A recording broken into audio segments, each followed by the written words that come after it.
should be always off the table. No matter how angry you get, you shouldn't take that into consideration.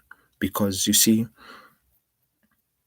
if you believe in God, right, or even if you don't believe in God and you live in a society, you understand that you want to live, in a peaceful society where, violence is, minimal.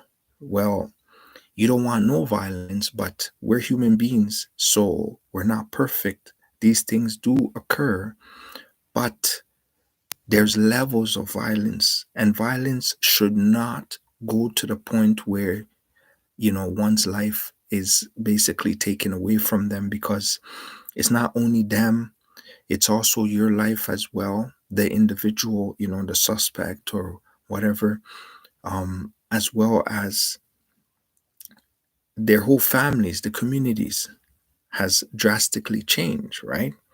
So these things take place on a daily basis, and it's becoming like sort of a norm, because I mean, that never used to happen about 15 years ago, where in a span of a month and a half, about five police officers have basically been killed.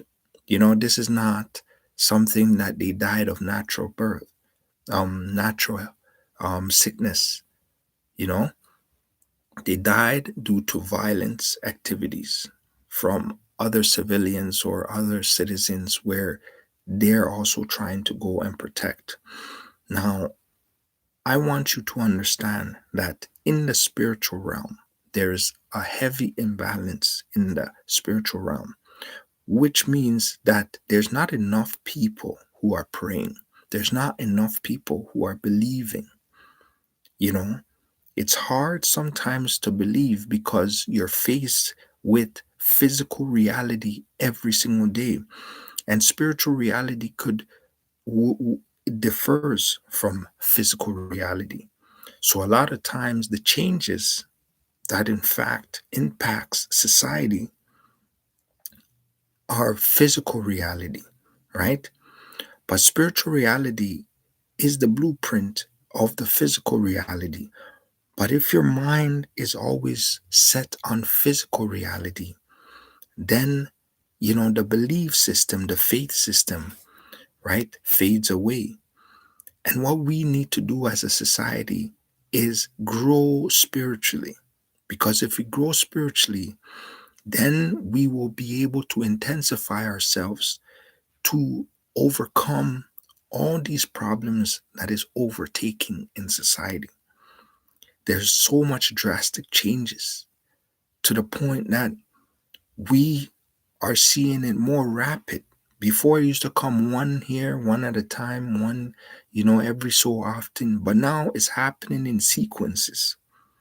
You know, it's almost like you have a tap and you turn it on, little by little, it drips here and there. But now the tap is turned on, and, there's much more drastic problems that are taking place. These things, right, cannot continue, because in the society that we live in, if we're being impacted by, whether the type of neighborhood that we live in, you know, I mean, before we used to consider certain areas or certain cities to be very deemed as very safe, but now it's not so safe anymore, right? Because of all these, you know, drastic attacks, and they end in fatal. I mean, people want gun control, right? And gun control is something that, of course, you need. You need to be responsible for the actions that you pack, right? And if you need to be responsible, then there should be laws put in place. And this should not be something that, parties, whether it's going to cost them money or anything, because it's for our safety. It's just like healthcare. Healthcare should, be able to receive any amount of money in order to find diseases, like to cure diseases or to, help people. Gun control is something that is meant for to protect